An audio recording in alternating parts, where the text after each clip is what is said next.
محترم ناظرین السلام علیکم۔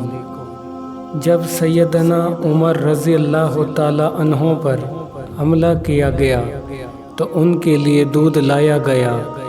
جیسے ہی آپ نے دودھ پیا تو وہ آپ کی پسلیوں کے زخم سے بہہ نکلا۔ طبیب نے ان سے کہا، اے امیر المومنین، وصیت فرما دیں، آپ زیادہ دیر زندہ نہیں رہ سکیں گے۔ تو انہوں نے اپنے بیٹے عبداللہ کو بلایا اور کہا کہ حذیفہ بن الیمان کو میرے پاس بلاؤ۔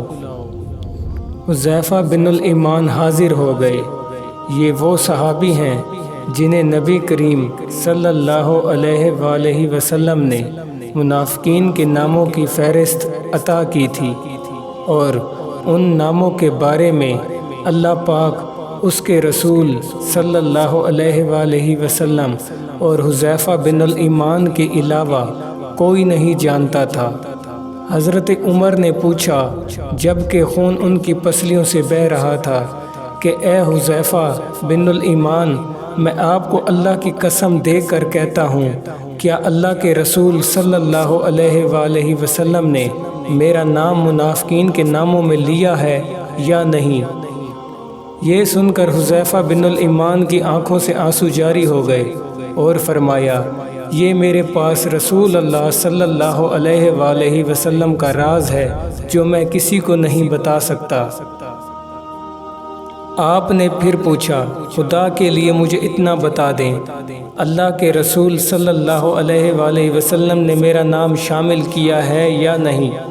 حذیفہ بن الیمان کی ہچکی بند گئی اور کہتے ہیں، اے عمر، میں صرف آپ کو بتا رہا ہوں، اگر آپ کی جگہ کوئی اور ہوتا تو میں کبھی بھی اپنی زبان نہ کھولتا، اور وہ بھی صرف اتنا بتاتا ہوں کہ رسول اللہ صلی اللہ علیہ وآلہ وسلم نے اس میں آپ کا نام شامل نہیں کیا۔ حضرت عمر نے اپنے بیٹے عبداللہ سے کہا کہ دنیا میں میرے لیے ایک چیز باقی رہ گئی ہے۔ حضرت عبداللہ نے پوچھا، وہ کیا ہے ابا جان؟ حضرت عمر نے فرمایا، بیٹا، میں جوار رسول صلی اللہ علیہ وآلہ وسلم میں دفن ہونا چاہتا ہوں، لہٰذا ام المومنین حضرت عائشہ کے پاس جاؤ، ان سے یہ مت کہنا کہ امیر المومنین عمر، بلکہ کہنا کہ کیا آپ عمر کو اپنے ساتھیوں کے قدموں میں دفن ہونے کی اجازت دیتی ہیں، کیونکہ آپ اس گھر کی مالکن ہیں۔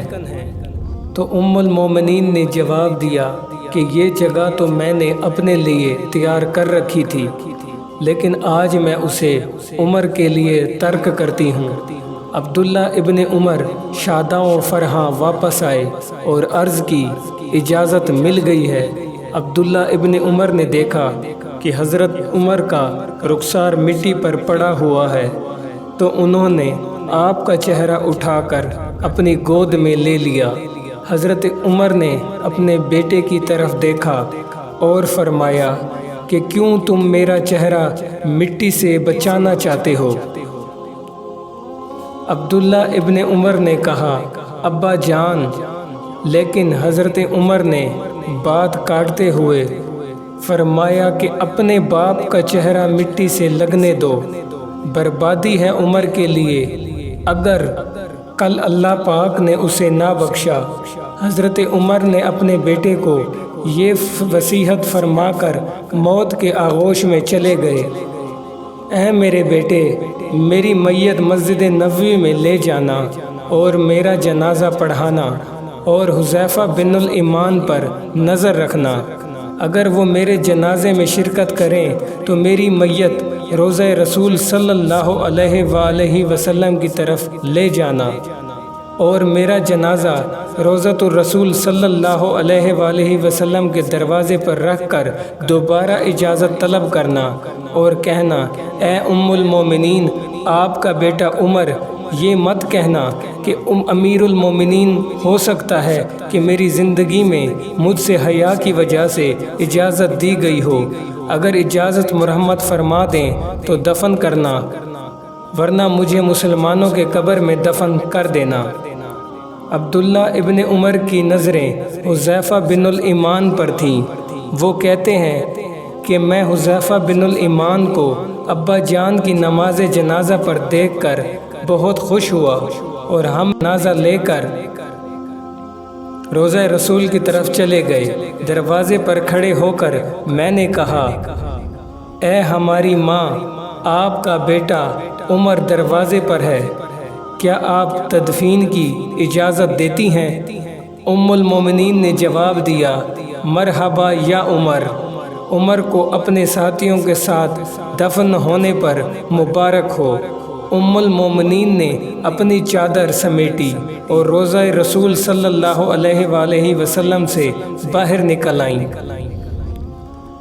اللہ پاک راضی ہو عمر سے، زمین کا چپا چپا جن کے عدل کی گواہی دیتا ہے، جن کی موت سے اسلام یتیم ہو گیا، جن کو اللہ کے رسول صلی اللہ علیہ وآلہ وسلم نے زندگی میں جنت کی خوشخبری دی ہو، پھر بھی اللہ کے سامنے حساب دہی کا اتنا خوف، ہمارا کیا بنے گا؟